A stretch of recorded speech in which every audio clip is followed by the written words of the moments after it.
Yo, what's up guys? It's Noah here, and in today's video, I'm going to be talking through a couple player props I like on Prizepicks for today's MLB slate on Friday, July the 14th. We are back from the All-Star break, got a big slate on Friday night. I think we got a full 15-game slate tonight. Plenty of props to choose from. I am recording this video on Thursday afternoon. Figured I'd go ahead and get a video posted just because Prizepicks does have a decent amount of props up already, and I did find two plays I liked taking a first look at the board, on Thursday when I am recording this video. But yeah, we're gonna talk through these two plays like we always do, guys. As always, appreciate you checking out these videos, checking out these Prizepicks videos. Make sure you hit that like button down below if you do enjoy these videos. Hit that subscribe button if you have not yet. And if you guys are new to Prizepicks, if you have never checked out Prizepicks before, you can sign up and use my promo code Noah.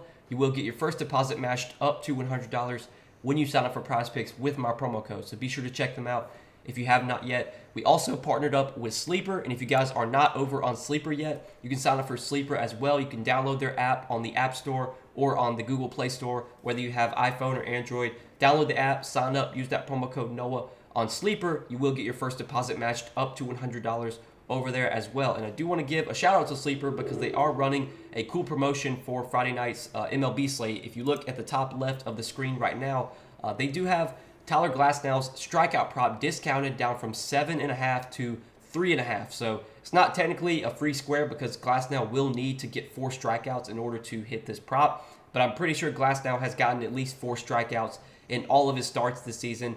He's a very good strikeout pitcher. It's a really good matchup. This is obviously a really good promotion that Sleeper is running. Definitely take advantage of that. I think it's a one-time use. You can use it up to $20. So if you have $20, if you can afford to play $20 on that entry, definitely would recommend you do so. You can take a look at the Sleeper board, see all the props that Sleeper does have to offer. On Sleeper, you can win up to 100x your money. You can make up to 8-pick entries. So if you're one of those people that does like to chase higher payouts, if you like to play those lotto type tickets, you can do that over on Sleeper. But again, guys, use that promo code Noah when you sign up. Check out their board, see all the props they have available for tonight's slate, and make sure you use that Tyler Glasnow discounted strikeout prop, discounted down from 7.5 to 3.5. That will be available all the way up until the game starts. I think the game starts at like 8 Eastern or 7 Eastern on Friday night, so you got obviously plenty of time to get that in. But again, check out Sleeper, use that code Noah when you sign up, and get your deposit bonus over there. But let's go ahead and talk through this slate for Prizepicks. 2 props I'm liking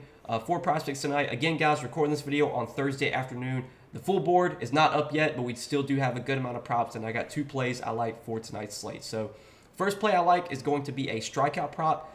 And I want to talk about Sandy Alcantara at 4.5 strikeouts. I was looking at some DK Sportsbook odds, looking at some Sportsbook odds before I started recording this video.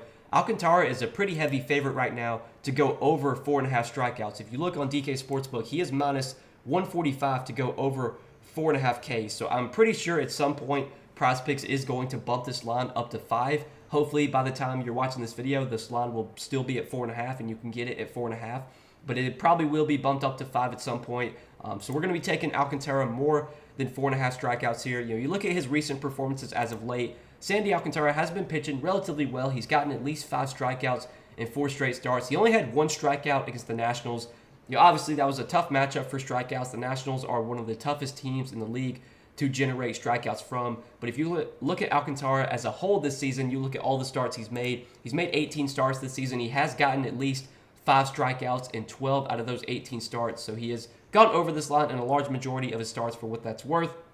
The matchup against the Orioles is not the best. The Orioles as a team in terms of strikeout rate versus right-handed pitching this season, they only rank 20th in K rate, 22% strikeout rate versus righties. So they definitely have kind of like a league average to slightly below league average strikeout rate versus right-handed pitching. But Alcantara is a pitcher that does have decent strikeout stuff. His K rate has gone down a little bit this season. It is down to 20% after, I think last season it was around, I got the numbers pulled up on my other monitor, but last season his strikeout rate was around like 22% or 23%, so it has gone down a little bit. But this is a guy that can still get swings and misses. He can still generate Ks. He's able to pitch pretty deep into games. He's one of these guys that can typically go 6-7 innings on a regular basis, so he's going to get to face plenty of batters. I think the chances of getting 5 Ks are pretty high here, and the sports books would agree because they do have this high, priced at, with heavy juice on the over. If you look on DK Sportsbook, like I said earlier, minus 145 on the over for 4.5 Ks for Sandy Alcantara. So That's the first play I do like for today is Sandy Alcantara, more than 4.5 strikeouts. And then the other play that I like is going to be an earned runs allowed prop. We're going to be going to Charlie Morton, 2.5 earned runs allowed. We're going to be taking the under here, less than 2.5 earned runs allowed. Morton been pitching really, really well this season. Been pitching pretty well as of late too. Over his last 5 starts, he's only given up 3 runs or more in 2 out of those 5. He had to face the Reds, which was kind of a tough matchup. He did get a pretty soft matchup against the Rockies, did give up 3 runs in that start. But over his 17 starts this season, Morton has gone under this line in 10 out of those 17 starts. He's also gone under this line in 5 out of his 8 starts at home. So he's been a little bit better at home this season. And some of the matchups he's had, there was one start, I think he had to face like the Dodgers, which was a really tough matchup. There was a one start against the Mets where he gave up 4 runs. Some of his starts this season where he's given up 3 runs or more have been pretty tough matchups. Again, he had to face the Reds, who have been hitting the ball really well this season. Got to face the Rockies at home. You would expected Morton to pitch a little bit better in that start. Did give up 3 runs there. But then he had to face the Mets. Gave up 4 runs to the Mets, tougher matchup. Gave up 6 runs to the Dodgers, not the easiest matchup. Faced the Mets again, gave up 4 runs to the Mets. And then at the beginning of the season, he did face the Cardinals, gave up 3 runs to the Cardinals. But all other, 10 starts this season, he has gone under 2.5 earned runs allowed. I like this matchup for Morton at home against the White Sox. The White Sox, they're not a very dangerous offense. They don't have a ton of power. Outside of a few guys, outside of like Luis Robert, outside of like Eloy Jimenez, this lineup is not a lineup you really fear. There's a ton of guys in this lineup that will strike out. There's a ton of just guys in this lineup that don't make a ton of don't have a ton of power, make a lot of weak contact. Tim Anderson's offensively this season's been really struggling. Andrew Benintendi, not that scary of a hitter. Colas, Jake Berger's got power, but he also strikes out a lot. Zach Rimlard, not been great offensively. Sebi Zavala, not a hitter you're worried about. This is just not that scary of a White Sox lineup. And if you look at the White Sox team total, they have just a 3.6 implied run total for today. So Vegas not expecting the White Sox to put up many runs.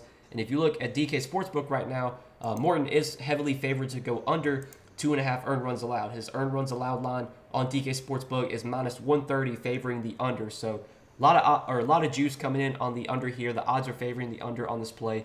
And this is one that I do like as well for Morton. So these are the 2 picks that I do like for Friday night's MLB slate, guys. 2 early picks I'm liking. Sandy Alcantara, more than 4.5 strikeouts. Charlie Morton, less than 2.5 earned runs allowed.